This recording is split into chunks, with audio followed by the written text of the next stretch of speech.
Welcome back to Our Typo Life. I'm Jacob, And I'm Kathy. and today we are going to be talking about several things, one of which is time blindness in relation to dyslexia.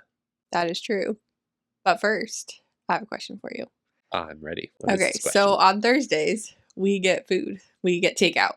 Yeah. So that I don't have to cook. Oh, and it's hilarious because it is kind of the only time that we really get food from anywhere for our kids. Yeah. And we get food from a conglomeration of Wendy's, Taco Bell, McDonald's, and sometimes Chick-fil-A. Mm-hmm. And therefore our kids have that in their mind of this is what going out to eat is. Oh, And yeah. it's very funny because we will be at the park and our kids are like, we're going to a restaurant tonight. They announce that to their friends. And then they'll be like, we're going to a restaurant, to Wendy's. Ooh. It's very cute. And it's also very funny because yes, it is going out to eat. It's Well, when we I don't think even, restaurant, I think you sit down. and we have don't lunch. even go. We It's true. pick it up and bring it home. I think the last time I took the kids into somewhere, Uh-huh. it was the day that one of our children went to the emergency room. So you weren't even there because you were Mhm. headed to the emergency room.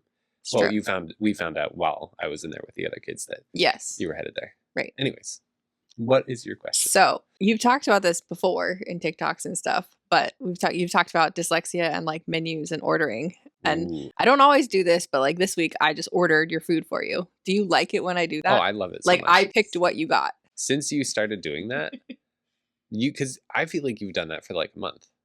Yeah. I really appreciate it. I really appreciate the fact that I don't have to think about it and food will just show up for me. And I like most things. This week, what you got me, because you got me a bean burrito and then this week was Taco Bell, Yeah. which we both love. Yes. And you got me a bean burrito and then... Not sponsored. It's true, but it could be Taco Bell. You got bean the bean burrito. burrito and then I don't even know what it's called, but the thing where it's the soft shell taco with the hard shell inside. Yeah. I don't know what's called And either. A double? I used to love bean burritos. When I was a kid Mhm. growing up back when they used to be $1 and they used to be cheaper, I used to go, when my family would go to Taco Bell, I would get 2 bean burritos and 2 soft tacos. Mhm. And that was the only thing I ever got going to Taco Bell. Yeah. And it's very funny because now, I get other things, I've tried other things, and it's oh my goodness, they have so much other food. That's really good. And now, this week, I had the bean burrito and was a little bit underwhelmed and was kind of we don't need to get, I don't need this one anymore. But yeah, when you get something that I don't like, which I think this might be the first time that's ever happened. Mhm. And it wasn't that I didn't like it. It's just that it's no longer my favorite. But I tell you, and then Yeah, presumably I we'll won't do get it for again. you again. So yes, you do like it. Absolutely. Okay, I so really let's appreciate back up a little bit and talk about it more in general, because you've talked about this. And again, this doesn't necessarily apply to every dyslexic person. Yeah. But what you've discovered from talking to people is that a lot of dyslexic people have a hard time with menus because menus, it could be... A lot of the time, this is talking about when you're actually in the restaurant reading. In Right. fact, a lot of people, we usually order it on the app, and that Mhm. takes away a ton of the pressure. Yes.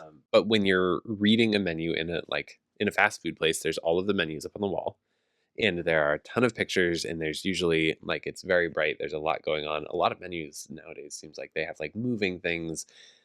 It's just it's a lot to look for and find okay, this is what I want to get. And it's not that we can't. Oh, of It's just that course. when you add the the social anxiety and the pressure of okay, I have to figure it out. I have to know how to say it. I have to go up to the person and then be able to remember what I was gonna say and what I picked. And when you mix all of that together, I think a lot of people kind of experience that as stressful. Mhm. But I think it's particularly stressful for dyslexic individuals just because of all the verbal working memory challenges, being able to pick it out, all the things. Mhm. And so a lot of what I'll hear, and I mean I also kind of do this, is you'll hear dyslexic individuals being I'm just going to get what somebody else gets, Mhm. or I'm going to always get the exact same thing, Mhm. or I'm going to ask the waiter, if we're at a sit down restaurant, I'm going to ask You the do that a waiter, lot. what would you get? And I mean, when I go to a sit down restaurant where they have a menu with everything, that another piece to that is there's the self-conscious piece of I'm not going to necessarily know how to pronounce everything, Mhm. which that can always feel awkward. I think I feel a lot less awkward about that now than I used to, because now I'm just kind of if I get it wrong, Mhm. I'm not a chef. And I don't know something how that to would say be it. helped by that is for things to have numbers, Does that help? Like if things are numbered or like Yeah, I think it does, but I like to say the actual no, name. okay, so you just don't care. That's just me.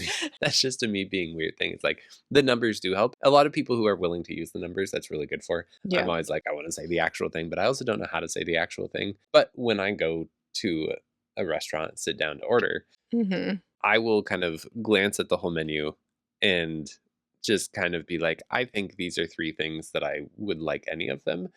And then classically, I will ask when the waiter comes, I will ask, like, which of these 3 do you think is best? Mhm. And then just kind of go with whatever they pick. But also, a lot of the time, by the time the food actually comes, I have totally forgotten what I ordered. Yeah. Like, no idea. That's And then it comes very and I'm like, oh, yeah, yeah. I think I got that one. Yeah, you forget a lot. Yeah. Like which one, especially because you have those 3 in your head and you just kind of pick one. I will sometimes change which one I'm getting of those 3. Like, if I have one that I like, that I'm kind of like, I'm leaning towards this one regardless of what the person says, I will sometimes change if everybody else at the table gets that. Yes. Right. And I mean, at the end of the day, I'm very not picky with food, apparently, other than bean burritos from Bean Taco Bell now. burritos. What about pictures? If it has Ooh, a picture of something, will you be like, I want it because it looks good and that's easy because there's a picture? no, because I feel so deceived by marketing Oh, pictures, yeah. just in general. Okay, in high school, my best friend's dad was a guy, and I mean, he still does this. He makes props. Mhm. And Oh, actually, there nice. was an ad the other day. There was an ad where there was a hamburger that spilled food in a car. What? And there was an ad like that No, no, was, no, the hamburger spilled food in the car. it was like a talking hamburger. And I think some like ketchup or Make something this fell. make sense. There's an ad. I saw it, but I don't There even was an ad. remember. I think it was for a cleaning product. And there was a talking hamburger. And it spilled like sauce, like ketchup or something on the seat of the car. And Okay. then the ad was for cleaning the things up. Oh. My friend's dad, my best friend from high school, his dad made that talking hamburger, which I know because he posted about it on Instagram. But point is, I've seen so many things, so many examples where it's like the pictures of food that exist is not real food Mhm. and it looks so perfect. And how often do you go to a restaurant and there's a picture of it and then you get it and it's like, yes, that's the Yeah. same thing. It depends on the kind of restaurant, I feel That's true. like, but yeah. That is very true. That is true. But in general, I'm always kind of like deceived by the pictures, and so I don't Mhm. really think about the pictures. Yeah. In general, I would say I have like a taste profile of like these are the things I know I like, Mhm. but also I do think we also never really go out to eat. Yeah, like ever. But you will go by the pictures for if you're going in a drive-through. I feel like you're Ooh, more often to I hate drive-through because sometimes menus. they'll make, they're advertising something, even if it's new or just whatever, why they're advertising it. And sometimes that will make you pick that item. And I think it does that because I hate drive-through menus. Yeah. Because there is like if you think the menu inside is chaotic and like overwhelming, the menu outside, it is so hard for me to look at a menu, like a drive-through menu that's outside right Mhm. there. It's so hard for me to look at that and find anything.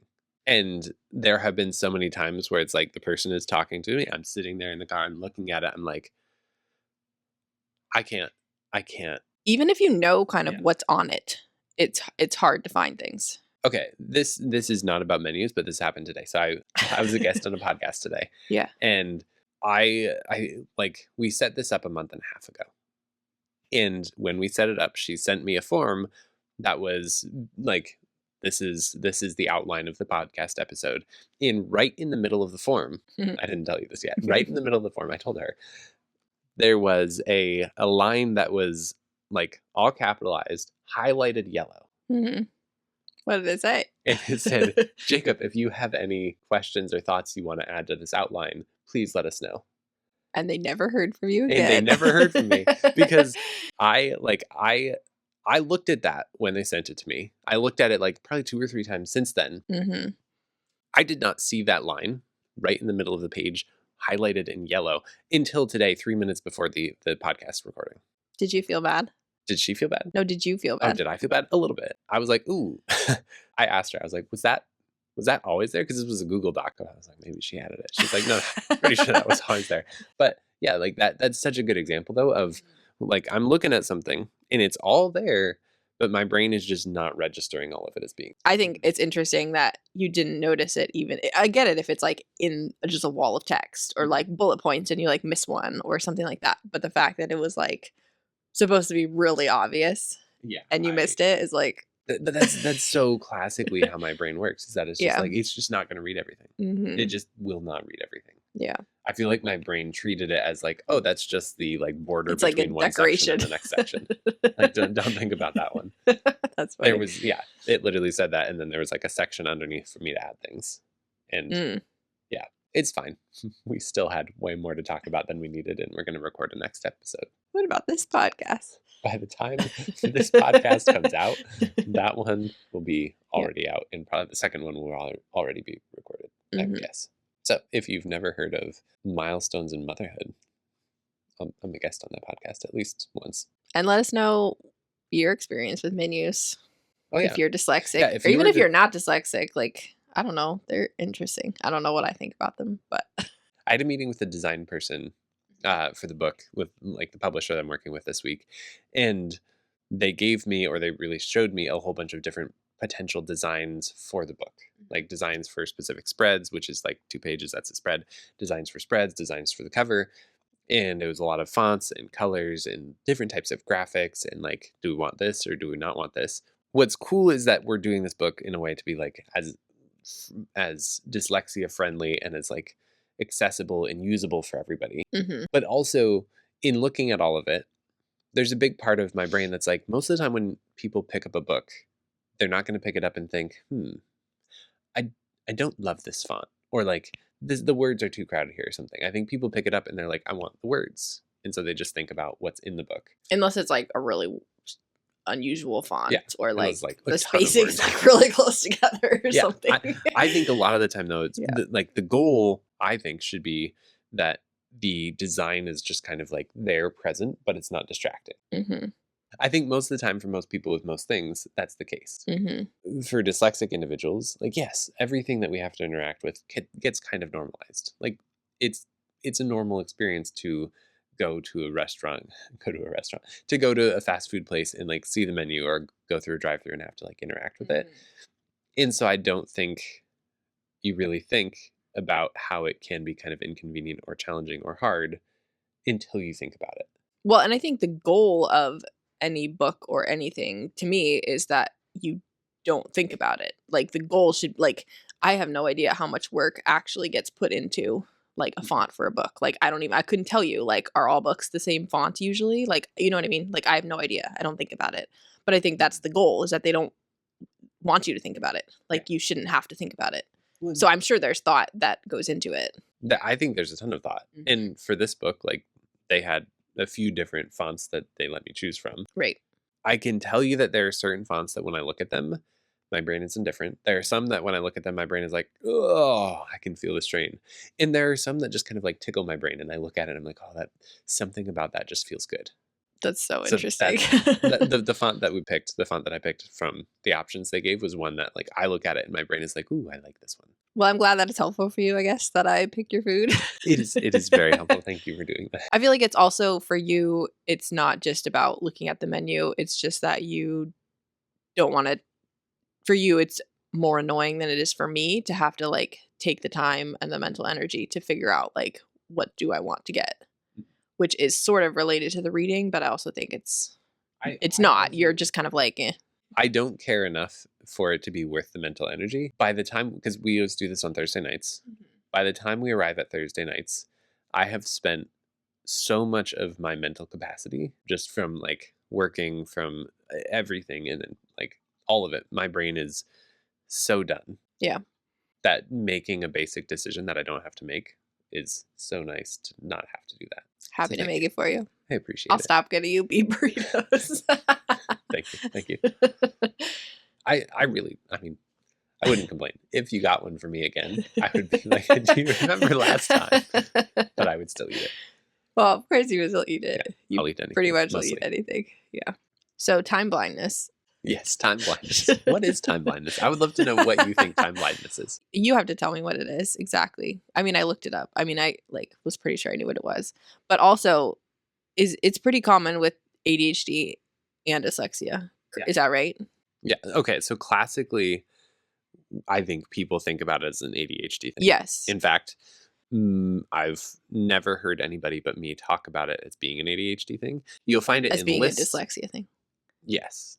Yeah, I've never heard anybody but me talk about it as being a dyslexia thing. Yeah. When you look it up, or when you look up dyslexia, you'll often find things about like time management. Mhm. But there have been some studies on this, and essentially what they find is that if you have ADHD, you experience, or you often, it's very common, it's typical to experience time blindness pretty significantly. And if you have dyslexia, it's pretty typical to experience some time blindness, but not quite as significantly as with ADHD. However, there's also this asterisk of like half the people who have dyslexia also have ADHD. And Mhm. so if you have that, then actually, based on the studies, that was the worst case scenario in terms of how bad that your time blindness is if you have both. Right. So I'm still curious though. Wait, so I what want to hear your definition of time blindness. I think what I remember reading about it was just different struggles, like struggling to recognize how much time has gone Hmm. by, like maybe being late or being I don't know. It's all, yes. Like all things related to time, obviously. But It's all a byproduct. So there's a part of your brain that I cannot remember the exact name of it, but it's the part of your brain that kind of understands and tracks time. yeah. And when you deal with time blindness, basically that part of your brain is struggling.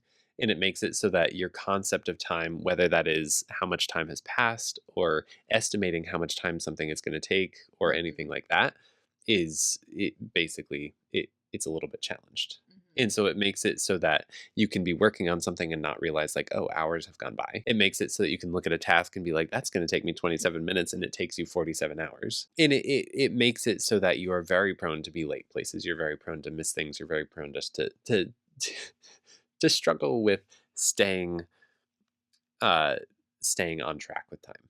Is it also like relate do they lump in the like with dyslexia you reading times wrong? No, Like or that is a different thing. scheduling or like any of that stuff or no? That is different than time Okay. blindness. Yeah, good question though. I'm just curious. That has more to do with like the uh like accuracy of reading Mhm. and remembering and like working memory and comprehension and all that. Yeah, I mean, that makes sense. This is more about the actual like interaction with the construct of time. So this is this is something that shows up for us. A lot, and as always. Uh-huh. And I mean, we have a lot of conversation about time and yeah, all that stuff. That's like another conversation. So how does this show up for us? Please tell me. Mostly it shows up where I feel like it's you saying, I'll be done with this in this many minutes, or I'm going to go do this for this many minutes. And then it ends up being a lot longer. Yes, that is true. I think I've gotten better. Have I gotten better? I don't know. Have you?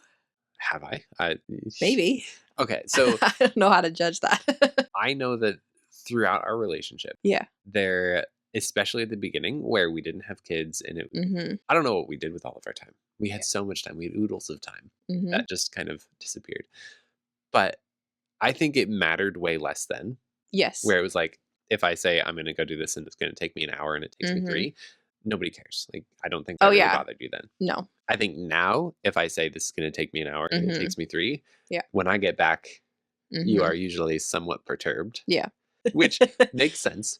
And because of that, I have changed how I tell you the estimates of time that I think things are going to take me. Yes, but I still feel like they're inaccurate somehow. I am sure that they are, because I think at this point when I look at a project, I think, okay, I think like let's say changing the oil in the car. Yeah. If I think about that, I'm like, okay, changing the oil in the car.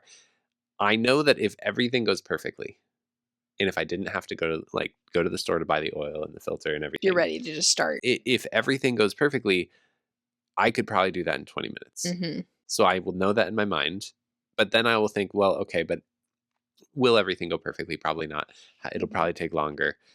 And depending on my mood and depending on your mood, and depending on how the children are doing, I will literally have the thought process of, I think I could do it this fast, but I know that if I tell you that amount of time and it takes longer, that's going to be bad. So I will usually double the time. Mhm. I will double my estimate when I Yeah. tell you. I'll be like, Mhm. it's going to take me at least 45 minutes, at least that long. And then as I'm doing it, what I think I've started getting a little bit better at is if I'm like, okay, we're getting to 40 minutes and it's not done yet, I'm not even close, I'll just update you and be like, hey, I'm not Mhm. there yet. It's going to take a little more time.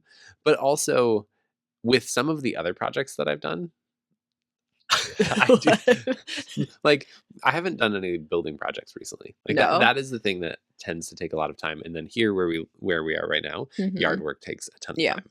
I haven't done a lot in the yard since I started working on this book Right. because I'm just kind of like, I'm gonna let the yard do what the yard does and I will take care of it after the book's done. Mhm. I also think that there are times now where I'm just kind of like, I'm either not gonna say a number for how long it's gonna take. But is that better? I don't know. It's better in that I'm not responsible for giving you a wrong time. But I still have in my head, I think, this is how long it should take you. I also right now feel like I'm behind with everything. And so I deal with I need to see how much time I can, like, how many Squeeze things out I of can get done. everything. So Yeah. I'm just like, I'm desperately out here trying. So I'm running, sprinting around trying to get stuff done. Mhm. And I think because of that I've been less concerned about the time just because I'm like, I Mhm. don't I You don't know what else to do. yeah, Yeah. I feel kind of stuck. I think the other thing though, and the thing that's really more relevant to our life right now is this book. I could spend it feels infinite. I know it's not. I know that if I had 80 hours, probably I could get the whole thing done. Yeah. Like if I could just sit down now and have the next 80 hours, I would need to sleep. But other than sleeping, I could get there. Yeah. Because that's not how I'm doing it, because it's not what we have time or capacity for in our life. Right now, I feel like we're in this stage where I'm constantly having to be like, I just need to go work on it. I have to go work on it. I have to go work on it. The problem is that I'll end up with these deadlines, which are fun, where it's like, okay, this much needs to be done at this point. Like right now, there's a deadline next week, Mhm. and I am so absolutely not ready for it. Yeah.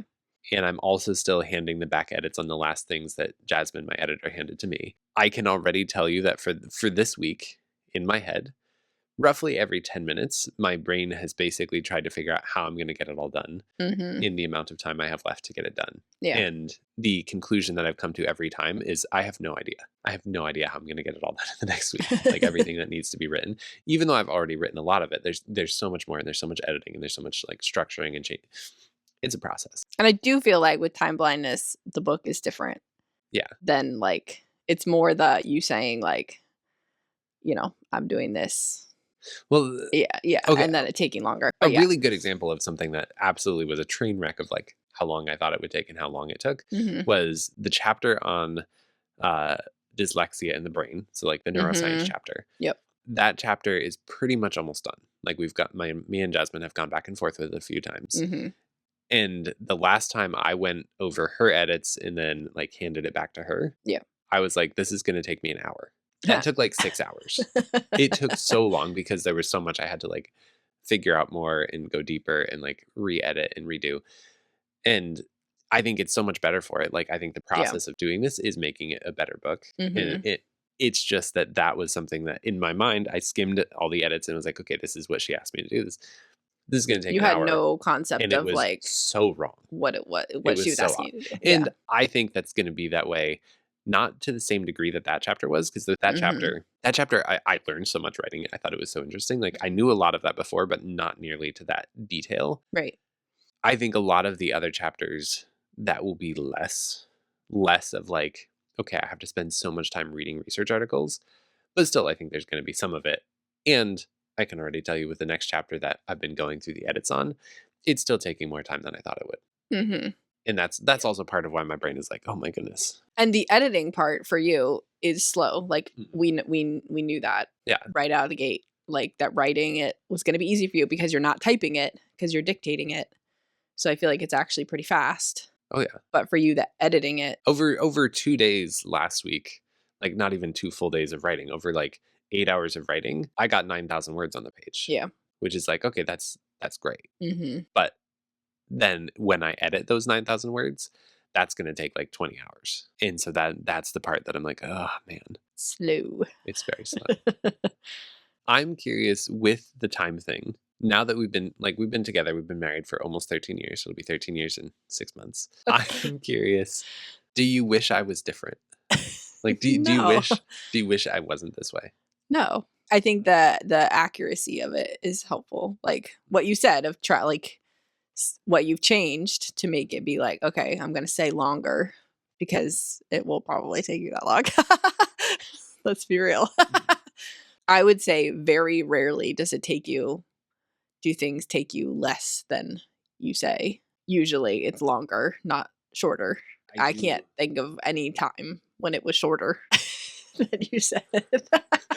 I'm trying to think too. But I do think that's true. Yeah. And I think it's also, yeah, I think it's also Mhm. that right now the amount that I have is such that if I do finish something ahead of time, Oh, yeah, then then I you have just other fill the rest of things. the time. Yeah, And so it's like, yeah, I'm yeah. obviously not going to show up back into the house Mhm. if if there's Yeah. more time where I could catch up a little bit Mhm. further. Yeah. Yeah. But I'm talking about, like, But the other things, like, if you're changing the oil or the yard or whatever, like, those things, like, right. I can't think of a single time where it was, like, less than what you said. So, I think there's both sides. I think you have to try to be more realistic Mhm. with how long it'll be, and I have to, be like, "It's okay." Usually, yeah, it gets to the point where it's when you said, and I'm like, "Okay." I do this thing in my head especially when I'm with the kids for a long time by myself, where it's like, "Okay, only this much longer till you're there, only this much longer till you're there." And Mhm. then if you're not, then I'm like, "Okay." Slightly perturbed. Then I get a little frustrated. But yeah, I do that. Like it's very nice to have you here, obviously, Mhm. especially with the children. So I'm like counting down based on what you said. So then when it's wrong, Mhm. it's frustrating. That would be very frustrating. Yeah. Sorry. Do I have time blindness? You just take forever to do some things. There are certain things, like, if you go shopping, Mhm. that is just something that I'm like, I know you're gonna be gone for way longer than. Mhm. But do I say a time? No, not usually. It's very hard to get you to say a time. But I think that's because I think if I said a time, then I would stick to it. Ooh. So I just don't say a time. That's what I think. That sounds like the strategy that I said that I used that you were like, "Is that better?" But you Remember? don't what? You don't At the stick to beginning, it I though. no, at the beginning, I was like, "Sometimes when I go, I just don't say a Oh, time," and oh, you were oh, like, "Is yeah. that better?" And I No, was I like, don't "Well, I don't think about saying a time. yeah." Because you don't ask me for a time. Well, it's because I know you're gonna take forever anyways. And I don't like, I know that I am the same way where I'm like, yeah, I will take as much time as I can because I need to get this stuff done. And so Yeah. I just am kind of like, yeah, this is your time. You can just go. Just go. Mhm. It's fine. Yeah.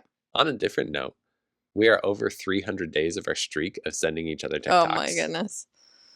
That's true. We send each other TikToks during the day if we watch TikTok. Some days it's like we're not on it Some days we very send each much. other TikToks just to keep the streak. Yeah, Like, right. here, I need to send you one. So we send each other TikToks that we want to watch with the other person. So if it's like we have certain people that we always send each other. Mhm. Like I'll just see these people and send it to you immediately. Like I don't even pay attention to like what it is. So we send them to each other and then we watch them together At the end at of the the end day. of the day. And the funniest parts about this are the number of times we will send each other the same videos, Yes. Mhm. and then the way that it shapes at least my FYP, like, Mhm. it shapes my FYP some, where if you send me a bunch of a certain person or a certain creator, then because I will have watched them with Because you, we watch it on your phone mhm, in bed. So my FYP it's will shift yeah. to start including all of the things for Mhm. yours. Yeah, because I've gotten you on a couple people. Yep. Yeah. That now it shows me all the time, and then I Yeah. send them back, and then you've already it's Yeah. yeah, it's just a thing that we do And then together. sometimes we're like, I watched this one already. Because sometimes we do watch the whole thing and we Mhm. still send it to the other person. Yeah. And then sometimes the other person has already seen it. Mhm. So then I'm like, did you already watch the whole thing? Because I already saw it, but Mhm. I didn't send it to you. Which then I'm like, oh, you sent it to me. Should I have sent it to you also? I already watched Apparently, it. yeah. Yep, That's that always happens. funny. Yeah.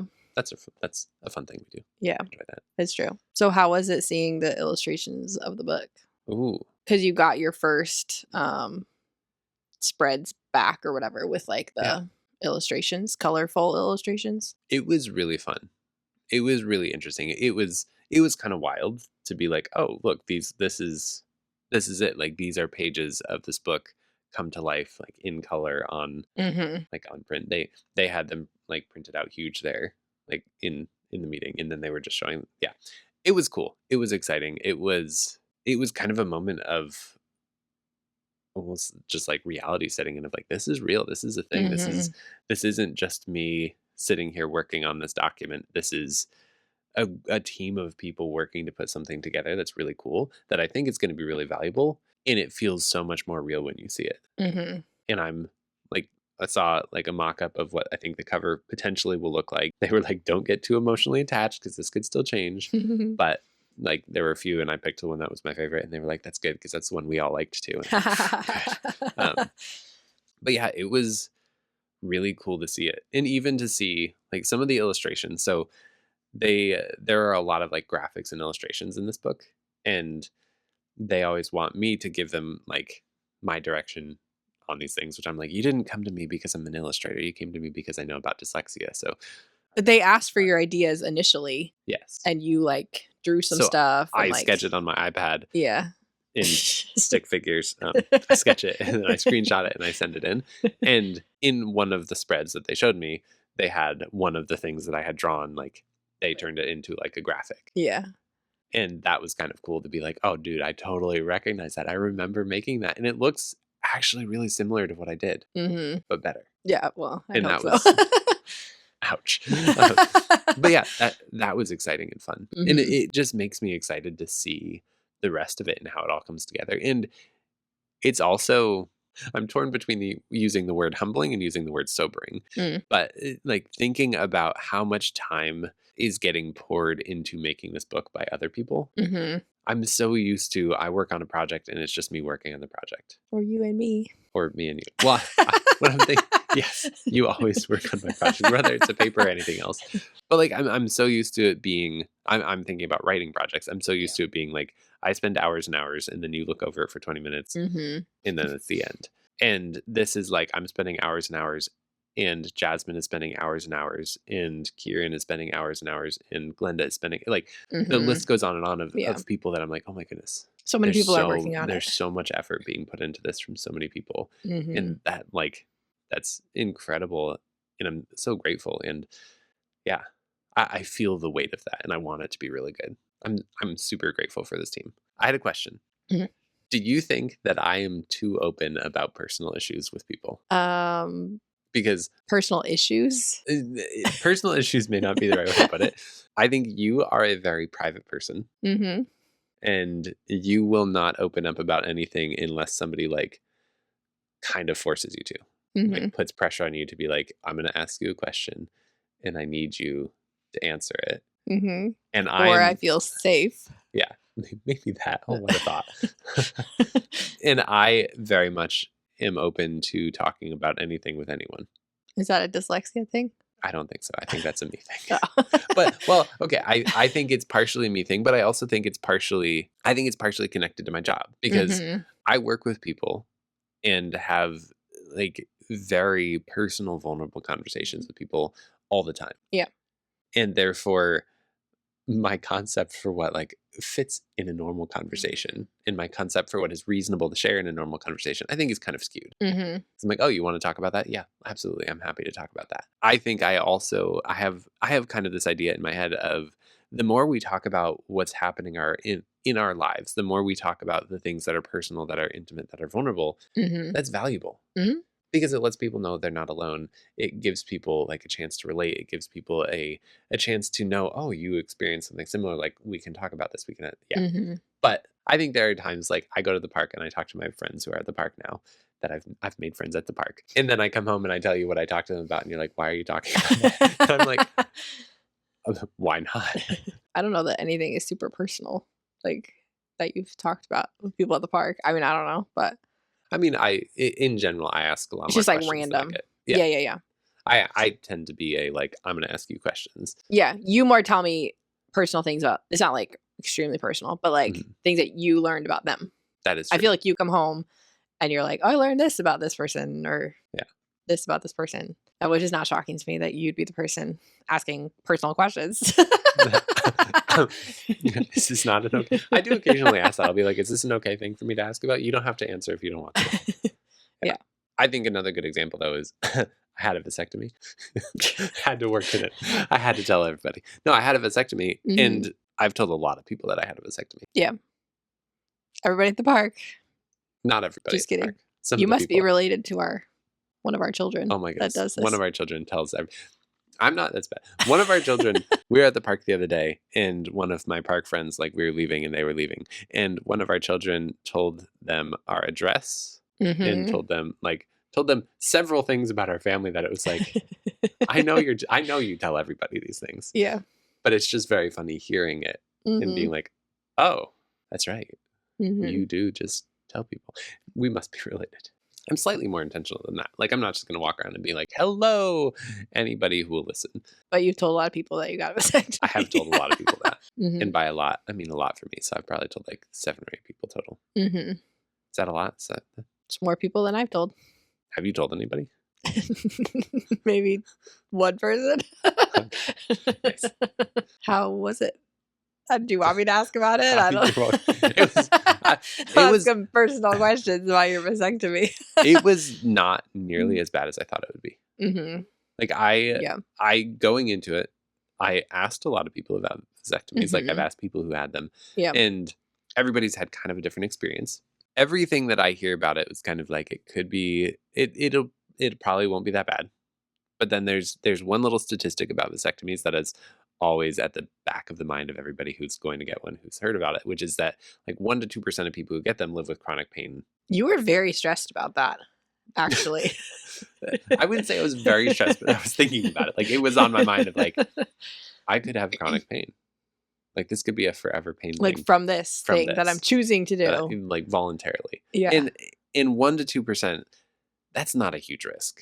Like, Mhm. I always close my eyes and envision the line of 100 people Mhm. and 1 person or 2 people stepping forward. I'm like, yeah, the odds are not great. Those odds are high enough to be like, okay, that's decent odds. Mhm. My odds of being dyslexic were higher than my odds of having that, though. Yes, that's true. But I will say the experience of actually getting it done, I Mhm. had it done by somebody being trained to do it because we don't Mhm. have insurance, and so we pay out of pocket, and that was cheaper, and that seemed worth it to me. I was like, "It'll be Yeah. fine." I And can the person training the person has a ton of experience. has done thousands, like tens Yeah. of thousands of them, Like a bunch of people try to go to him. and it was very funny, like, going into this room, and it was, like, him and then the person he was training and then another person he was also training. So there's 3 of them and then me in the room. And it wasn't a very big room, It was you not a very said. big room, and so I'm standing there, like, a foot, 2 feet in front of this guy, and he's like, "Do you have any questions?" And I started asking him, like, 2 questions, and he kind of, like, answered the questions he thought I was asking before I got to finish them, and then it was just kind of like, "Okay, cool."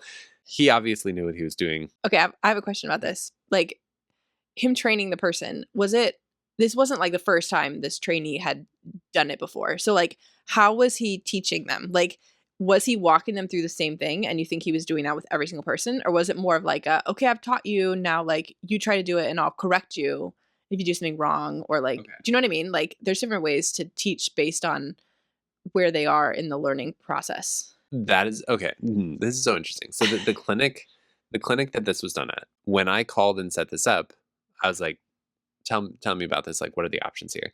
And they said that he's very sought after. He does these here, he does these in a few other states, like, he Mhm. travels around and does it. But he does 3-day long units, Where he's whereas teaching the same person for 3 days. Oh. that is what I thought initially, Uh-huh. was that it was the same person for 3 days, and so they're just doing it all day for 3 days. That's what the website seemed like. I became a little bit less certain of that as we were doing it because there was enough feedback and there were enough questions being asked that I was like, I was on day 2.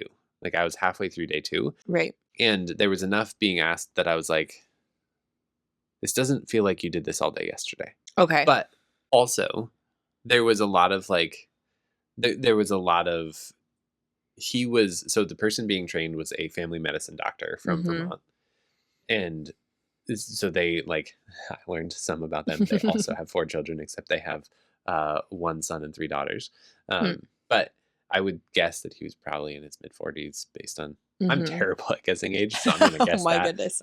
That's a Yeah. whole different topic for another episode. But I was, like, laying there listening, laying there on the table listening, trying to, like, not get too anxious while they were working on me. Mhm. There was a lot of, like, "Oh, I can tell that you're paying attention to this, you're thinking about this, you're prepping for this." Like, the training doctor was saying that to the trainee about Mhm. several different things. Yeah. But then also throughout the process, there were a number of times where he was like, "Okay, like, I want you to try to do it this way. I want you to," and he would give, like, little corrections and be like, "Hey, try to do this, try and do this." Mhm. And then there were once or twice where I was apparently a great training case because my VAS tubes were slightly thinner than most people's Mhm. are, and so they were actually a little more challenging to one of them in particular was a little bit more challenging to, like, get it out of, like, the tooth sheath that it's in. even though there was a lot of like local anesthesia in there, so I didn't feel any of the cutting or anything like that. Mhm. The thing that I could feel was the tugging. Like like That's I so would feel a weird. little bit of like discomfort in my testicles from like I can tell they're pulling on it. Mhm. But it was funny because funny is just the word. Funny is not the right word, but I'm using the word funny because I don't have a better word for it in this context. There were a few times because of that where he was like, "No, I want you to do that again. Like try that again just so you can like get a better feel for how to like Mm. find it and pull it." Mhm. And I'm sitting there like, "Do we have to try? Do you he did it. It's fine. Just move on. Let's go." But it was also funny, and this actually kind of goes back to time blindness a little bit. I'm laying there on this table, right? Mhm. And they're doing it, and I don't wanna look at it. Right. And twice during the process, he was like, "Hey, do you wanna, like, take a peek?" I'm like, "No. No, I do not. I don't wanna see what you're doing. No, thank you. Mhm. I'm fine." If it was somebody else, I would absolutely look. Me, not interested. Yeah. But they're doing all this stuff. They're going, they're going, they're going. And I was to, like, distract myself because I kept, like I would stop breathing and, like, tense up and then be Oh like, "No, my I have to goodness. breathe," and be like, "Breathe, it's fine." But Mhm. I was texting you on my watch, and I was Yep. texting my brother on my watch, like, Mhm. to basically to try and distract myself, so I'm sitting there, like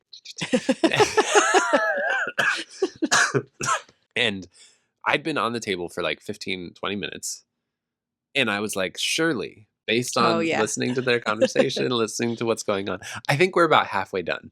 And so I texted you that, I was like, "We're halfway done." Yeah. And then 10 minutes later, they were like, "Perfect, we just got halfway." And I was like, "Oh my goodness. We're only halfway. Why?" Mhm. Maybe the second half will go faster, which the second half did go faster. But it was this very funny, like, I was like, "Okay, I made it halfway. We're good." And then 10 minutes later to be like, "That means we're almost done." And then to have them say, "We're halfway." Now imagine how that feels as me. If you're like, "I'll be done in 10 minutes." Just kidding, I'm only halfway done. I'm going to start just telling you, I'm going to need 10 hours for this. 10 hours is going to be my minimum estimate for everything.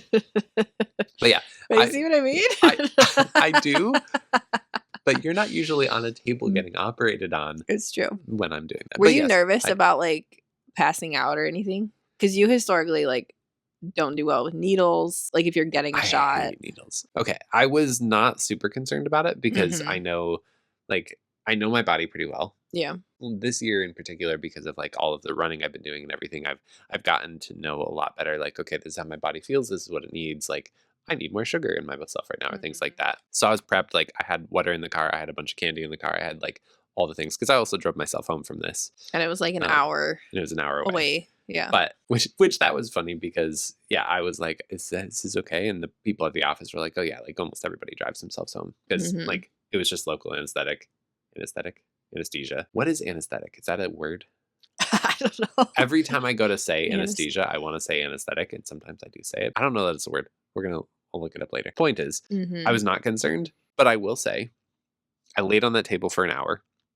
I think it was 50 minutes, and when I stood up, there was definitely a hot second there where I was like, I definitely feel a little bit like I can tell that I've been laying here and I can tell that I don't feel perfect. But if you're going to drive yourself home right outside the Mhm. room, they have Yeah. a recliner and they're like, here's a can of soda. You Mhm. can't leave until you've drunk this.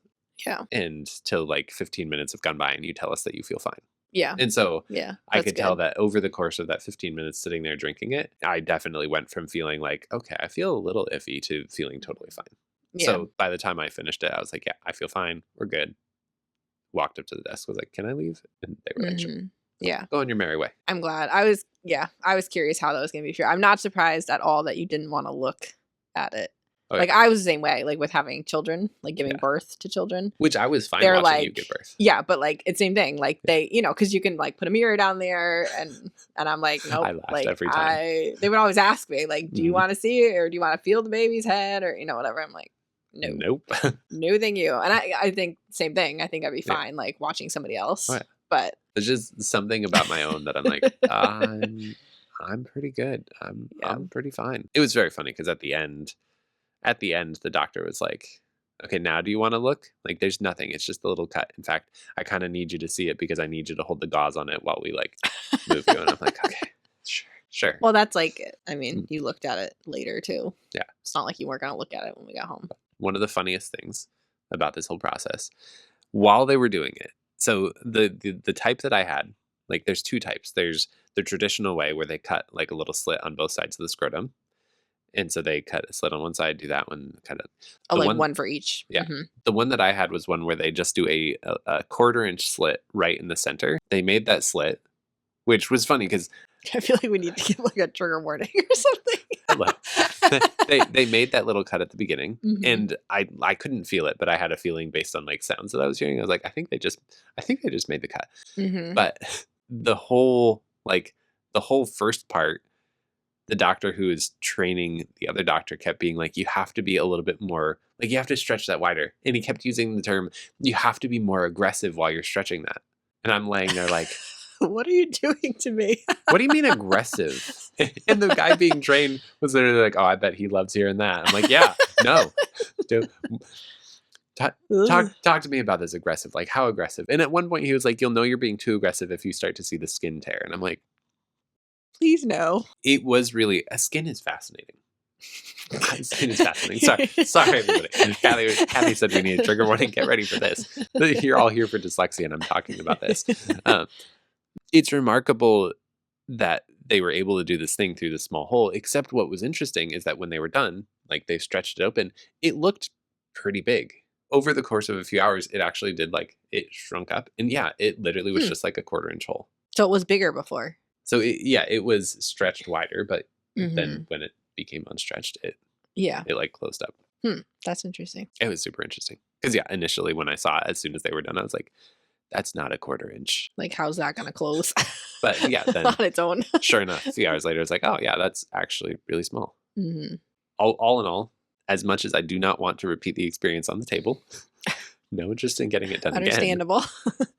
It has not been bad at all. Yeah. Like I at most I felt mild discomfort. Mhm. Mostly just like when I would stand up or sit down for the first like 2 days. Mhm. But now we're a week out from when it happened, and Yeah.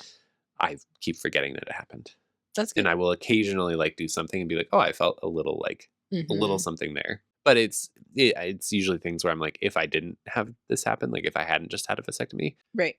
and I felt that, I wouldn't give it a second thought. I'm glad it went well. No chronic pain so far.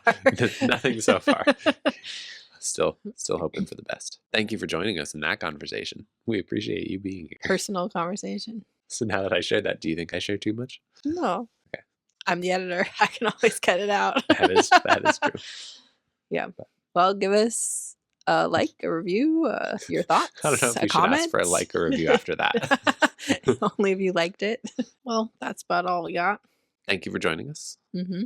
Whatever time of day it is, wherever you are. Have a lovely rest of your day. Bye.